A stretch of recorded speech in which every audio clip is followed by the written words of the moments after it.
Secretary of State Mike Pompeo says the U.S. could be ready to offer security assurances to North Korea as part of a nuclear deal. North Korea says it will dismantle its nuclear test site ahead of next month's summit between President Trump and Kim Jong-un. Mr. Trump welcomed that news as a, quote, very smart and gracious gesture. Major Garrett is at the White House with the latest on this story. Major, good morning.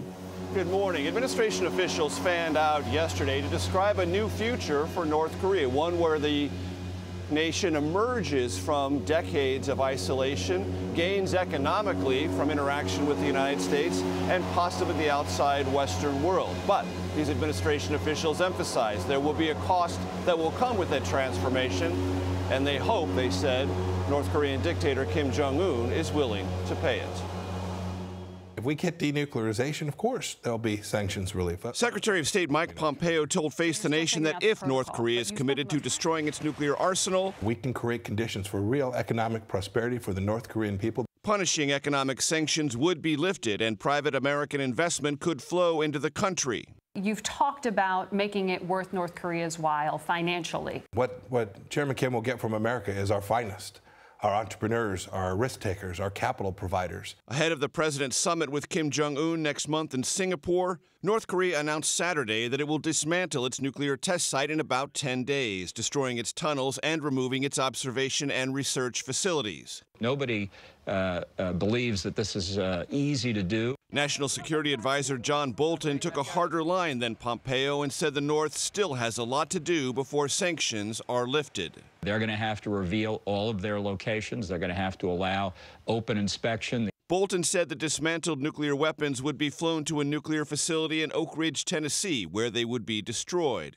Once the country's nuclear arsenal has been removed, Kim Jong-un wants a commitment from the U.S. not to invade.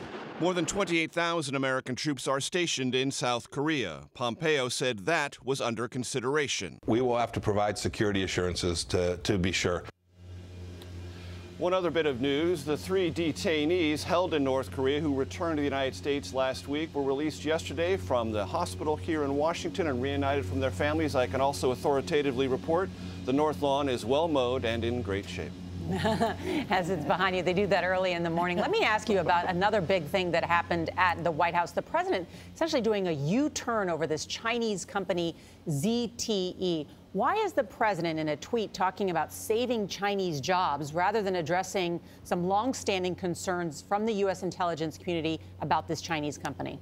It is a curious move by any standard, even a Trump standard, because the president's rhetoric as a candidate and as president has been to emphasize protecting U.S. jobs, not 70,000 jobs in China, which is what his tweet appears to be about. Now, what is ZTE? It's a very large telecom company.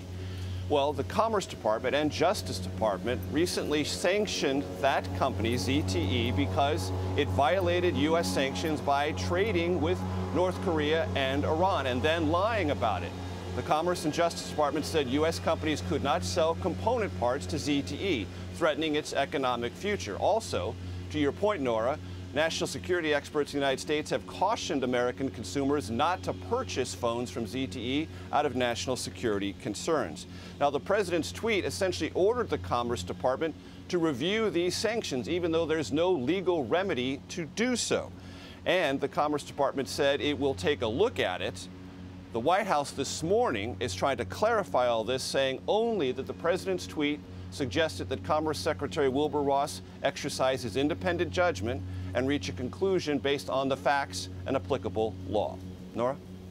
Major, thank you so much. That's another one of these decisions that has huge implications, not only for our relations with the Chinese, but what they've done in the past, and we'll see how it all sort of sorts itself out. That's right. The president said that, you know, he cares a lot about China trade, but he also cares about North Korea being more important. So is that what's at stake here? Has he basically decided, okay, that other stuff was rhetoric on the campaign trail, but if China's helping us with North Korea, we'll do this for them?